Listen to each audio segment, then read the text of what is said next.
Back in her quarters, Ilara's hands shook as she downloaded the images she captured to a quantum-encrypted drive.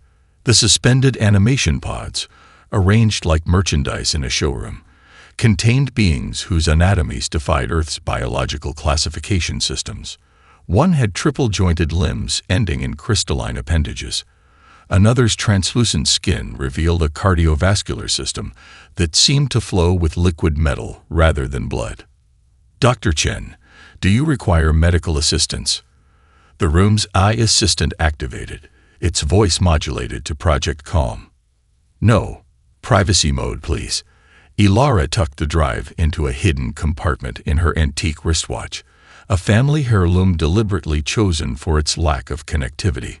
Sleep evaded her that night. Each time she closed her eyes, she saw the digital readouts on those pods.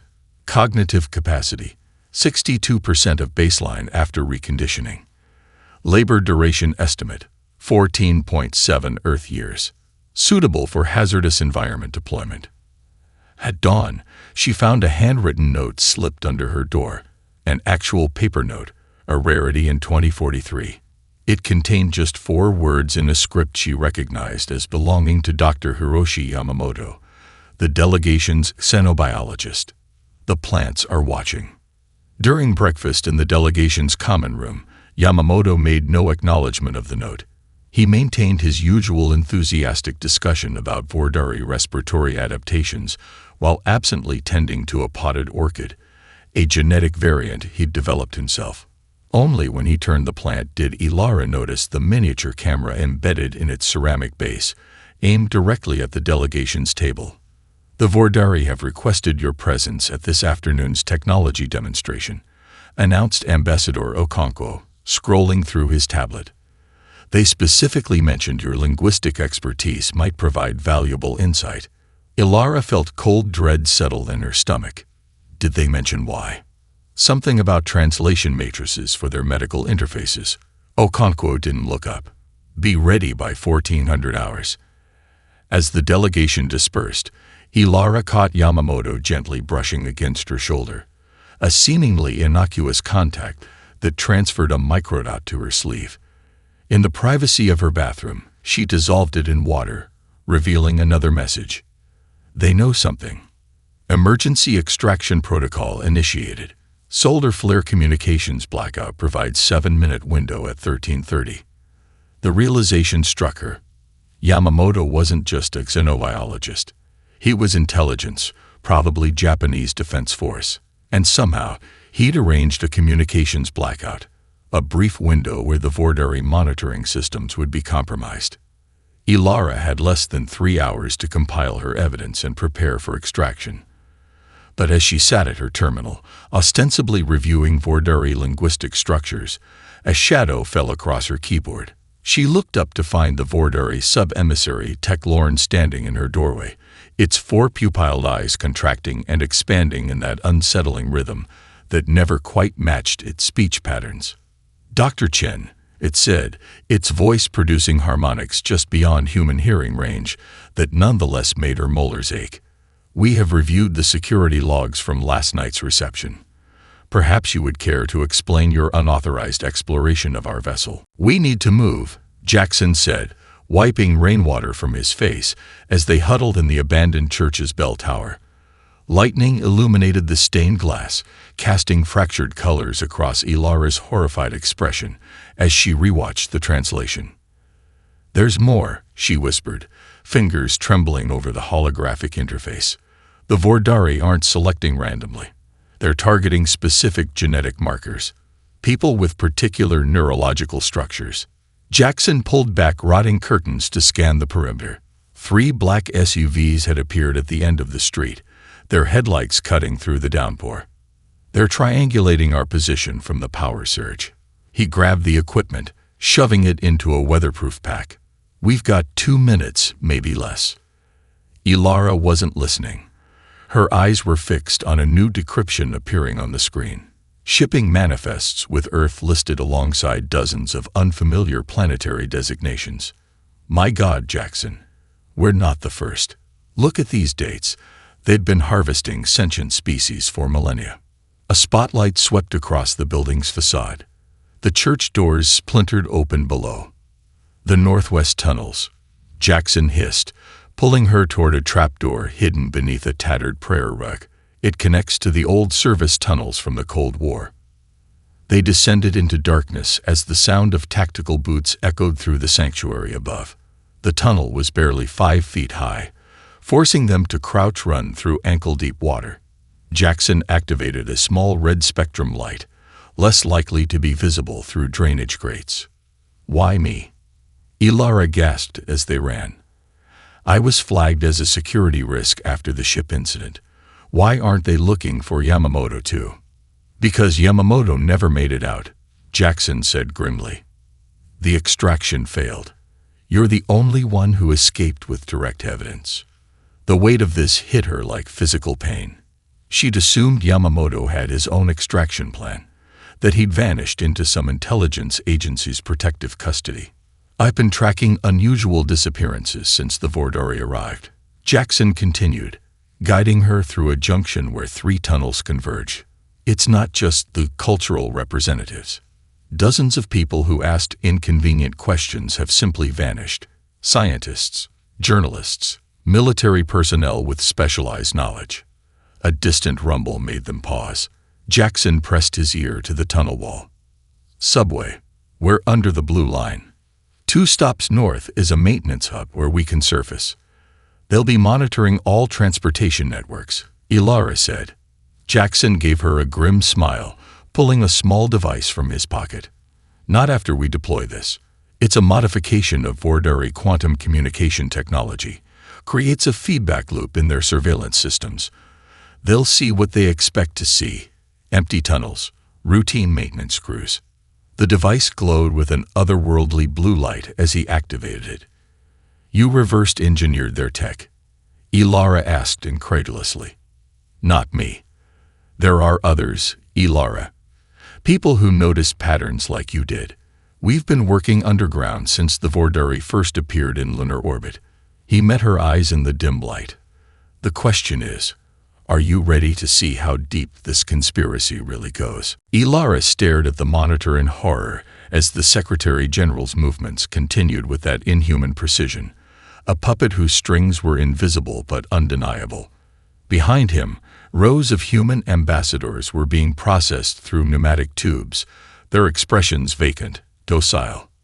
"We don't have much time before they detect our signal intrusion," Sofia warned, her prosthetic arm glowing faintly as she maintained the connection to the surveillance network.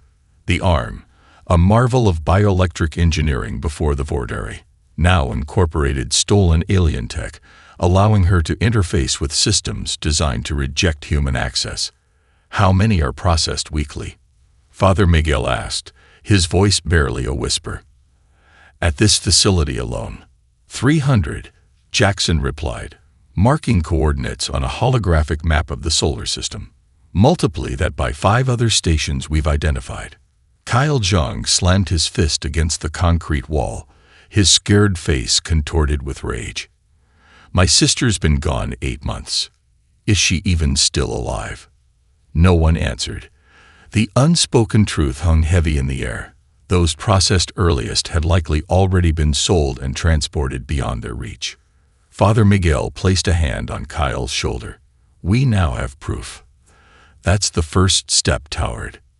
"Toward what?" Kyle interrupted. "We're 7 people hiding in a hole. They're an interstellar empire with technology we can barely comprehend. What exactly do you think we're going to accomplish?" Ilara stepped away from the monitor. "Technology isn't everything. The Vordari have weaknesses." "Name one," Kyle challenged. "Arrogance," she replied without hesitation. "They believe their control is absolute. They don't expect resistance because every other species they've harvested lacked our adaptability. And you know this how?" Kyle's tone was bitter, but his eyes held desperate hope. Ilara pulled out a datapad containing her linguistic analysis. "Their language. It has no term for unexpected outcome. The closest approximation translates to calculation error. They don't plan for the unpredictable because their past conquests followed predictable patterns." A soft alarm chimed from Sophia's workstation. We've got movement. 3 Vordari transport ships departing the processing station, heading toward Earth. Jackson moved to her terminal. Can you identify their landing zones? Sophia's fingers danced across the holographic interface. Beijing, New Delhi, and Cairo. All near population centers of over 20 million. They're accelerating the collection schedule, Father Miguel said quietly. Why? A new voice answered from the communication array, distinctive with its metallic undertones. Because they know they've been compromised. All eyes turned to the array. The voice belonged to a woman none of them had ever met, but whose code name had become legendary among resistance cells worldwide. This is Cassandra, the voice continued. Your operation at the transport ship was detected. They're moving up the harvest timeline. But you've also created an opportunity. The Vordari are making mistakes in their haste. Jackson approached the array cautiously. How did you access this channel? It's quantum encrypted. The same way I've identified all 27 of their processing stations, not just the 6 you know about, Cassandra replied. I was part of the original team that reverse-engineered their communication technology before I was officially reported dead. The archivists, Ilara repeated, testing the unfamiliar name. And you believe they created the Vordari's control technology before vanishing. Maya nodded, wincing as she adjusted the crude medical patch on her temple where they'd removed her own implant. Unlike Darius, hers had been experimental, designed to access rather than control her enhanced cognitive functions. The Vordari aren't developers. They're middlemen, she explained. Their entire civilization is built on technologies they've acquired but don't fully understand. It's why they're so dangerous.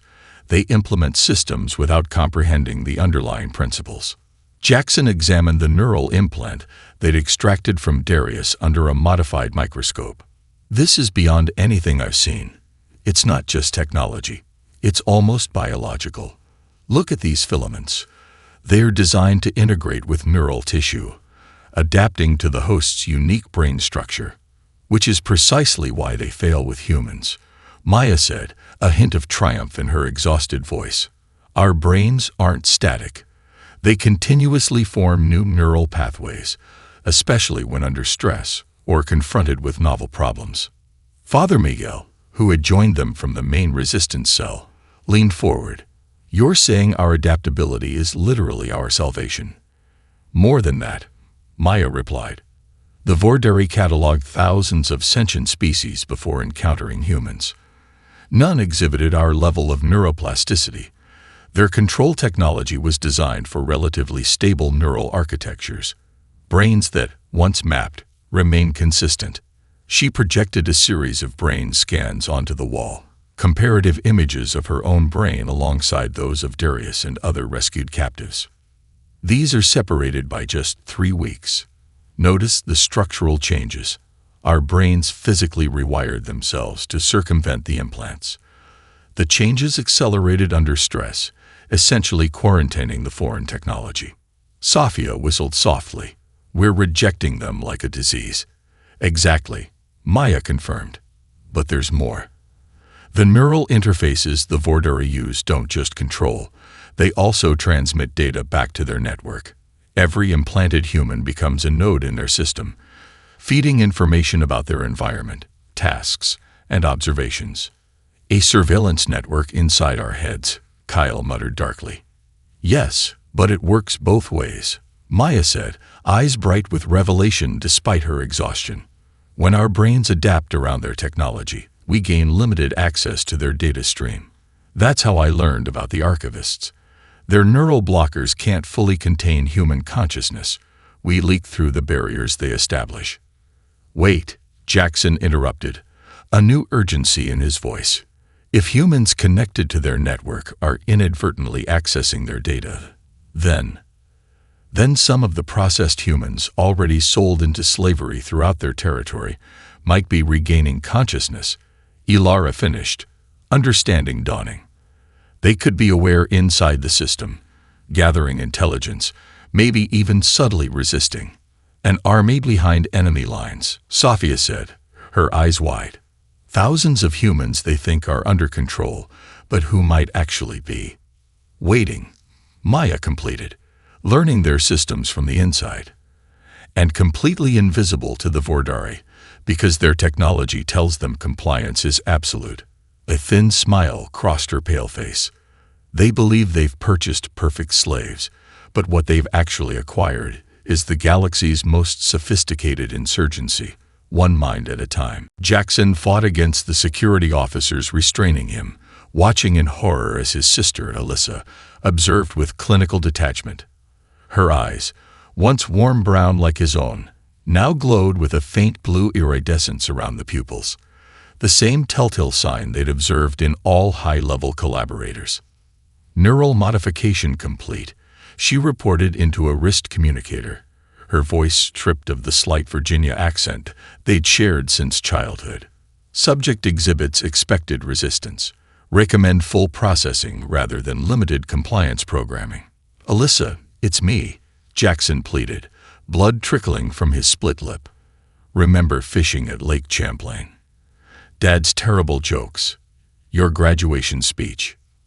For the briefest moment, something flickered across her face, a micro-expression of confusion quickly suppressed. Prepare transport to Facility 7, she ordered the guards. Maximum security protocols. As they dragged him toward an unmarked hover vehicle, Jackson locked eyes with her one last time. The scar on your left palm. You got it climbing Mrs. Peterson's apple tree when you were 9. I carried you home. Alyssa's hand twitched involuntarily, her left palm turning slightly upward as if the memory physically manifested. But her eyes remained cold. Jackson's capture had been a calculated risk. Ilara and Maya had insisted they needed insider access to the Vordari recruitment centers. But the emotional toll of finding his sister so deeply compromised had not been part of the equation. Back at the resistance bunker, tension reached breaking point when news of Jackson's capture reached the team. We need to extract him immediately, Kyle insisted, already checking weapons, before they process him. We don't have the resources, Sophia countered, her prosthetic arm displaying real-time updates of Vordari security deployments across the city. They've tripled patrols since the incident. It's a trap. Trey Kicks, the silicon-based shattered chain operative, interfaced with their systems through specialized equipment that accommodated his crystalline appendages. Unlike organic beings, his voice emerged as synthesized tones directly transmitted to their communication devices. Human emotional attachments are tactically exploitable, he observed. The Concordiat knows this. They specifically preserve familial connections when creating collaborators, precisely for this scenario. He's right, Clovor added, compound eyes constantly shifting as he monitored multiple data feeds simultaneously. I've seen this strategy deployed on 17 worlds. First, they convert family members, then use them as bait. Ilara slammed her fist on the table. So we just abandon him, after everything he's done for us? No, Mist that remembers replied, its gaseous form swirling with agitation inside the specialized containment field that allowed it to maintain cohesion. But extraction is not the answer. We must accelerate our timeline. The Nexus, Maya realized. If we can access it sooner. Yes, Clovor confirmed. With your neural adaptation capabilities and our understanding of Concordiat systems, we could potentially. A proximity alarm cut through their debate. On the security monitors, they watched in shock as Alyssa Way appeared alone at their hidden entrance, her Vordari uniform pristine against the underground grime. She looked directly into the camera, then removed something from her pocket. Jackson's battered watch. Holding it up, she spoke 4 words that would change everything. The apple tree remembers. Maya. Ilara lunged forward, catching her colleague as she collapsed, bioluminescent patterns pulsing beneath her skin. Jackson aimed his makeshift weapon, a repurposed Vordari neural disruptor, at the corridor intersection, listening intently for approaching security drones. We need to move, he whispered urgently. The ship's biodefense systems are already adapting to our presence. Maya's eyes snapped open, now exhibiting the same eerie glow as the Vordari. When she spoke, her voice oscillated between frequencies, as if multiple entities were using her vocal cords simultaneously. "Evacuation protocol compromised," she said in perfect Vordari intonation. Then, fighting visibly for control, her human voice broke through. "Get me to Shuttle Bay 4. Can't hold them back much longer." The Equilibrium's corridors twisted organically around them, the ship itself seeming to respond to their presence. Walls pulsed with membranous tissue. Lighting conduits constricted and dilated like blood vessels. Jackson supported Maya while Ilara used the mapped route they'd memorized during their hasty infiltration. "Kyle's diversion won't last much longer," Jackson murmured, checking his wrist display. The radiation leak Kyle had triggered was already being contained by the ship's automated systems. Maya suddenly stiffened, her head tilting at an unnatural angle. Accessing navigational protocols. Her fingers twitched spasmodically, as if typing on invisible keyboards. Overriding security lockdowns. The membrane-like door ahead of them suddenly dilated open, revealing Shuttle Bay 4. And half a dozen Vordari security personnel turning toward them in perfect synchronization. "Down," Jackson shouted, pulling both women behind a cargo container as energy weapons discharged, leaving scorch marks on the organic bulkhead behind them. Ilara fumbled with her pack, retrieving their last functional weapon, a modified Vordari neural scrambler designed to temporarily incapacitate without killing. "We can't fight through them all." Maya's expression cleared momentarily, lucidity returning to her eyes. "You don't have to." She pressed her palm against a neural interface port on the container. Uploading false biosignatures. The effect was immediate and terrifying. The Vordari security team suddenly turned on each other, their weapons discharging in a confusion of energy blasts and screeching alien vocalizations. Within seconds, all 6 lay incapacitated. "What did you do?" Ilara gasped as they sprinted toward the nearest shuttle. "Made them see each other as human intruders," Maya managed, blood now seeping from her nose and ears. "Hurry. Interface connection. Damaging my neural architecture." As Jackson initiated the shuttle's launch sequence, alarms blared throughout the bay. On external monitors, they watched as defensive weapons platforms rotated toward their position. 30 seconds to launch, the shuttle system announced in the Vordari language, which Ilara now understood perfectly. Maya collapsed into a jump seat, her entire body now trembling violently. Her eyes rolled back, revealing whites now threaded with luminous blue filaments. When she spoke again, her voice was a discordant chorus of human and alien tones. "The Nexus sees me. I see the Nexus. Billions of minds. Connected, controlled. I can hear them all, screaming for freedom. I know where they are. I know how to find them. I know how to free them." The shuttle's engines ignited as the bay doors began closing. Jackson pushed the thrusters to maximum, barely clearing the narrowing gap as defensive energy beams sliced through space around them. "Brace for atmospheric entry," he shouted. "This is going to be rough." As Ilara's body convulsed atop the ruined Eiffel Tower, the resistance technicians worked frantically to stabilize the neural interface. Blood trickled from her nose, ears, and the corners of her eyes, microscopic ruptures caused by the overwhelming neural load. "Her vitals are critical," Father Miguel warned, monitoring her life signs. "Brain temperature rising beyond sustainable levels." "We can't stop now," Maya insisted, her own eyes flickering with residual Vordari patterns as she adjusted the transmitter arrays. "The cascade requires a continuous seed pattern for at least 6 minutes to achieve system-wide penetration." In the skies above, the Vordari harvester ships had deployed, their massive silhouettes blotting out the sun across 6 continents simultaneously. Ground reports flooded in from resistance cells worldwide. Deployment of capture nets over major population centers, mobilization of human collaborator security forces, electromagnetic pulses disabling Earth's remaining military defenses. 2 minutes remaining, Sophia announced, her prosthetic arm interfaced directly with their timing systems. Beside her, Clovor's chitinous form hunched over a modified Concordiate communications array, his compound eyes reflecting the data streams from resistance groups worldwide. Synchronized deployment at 87%, he reported. The humans in Seoul are experiencing technical difficulties.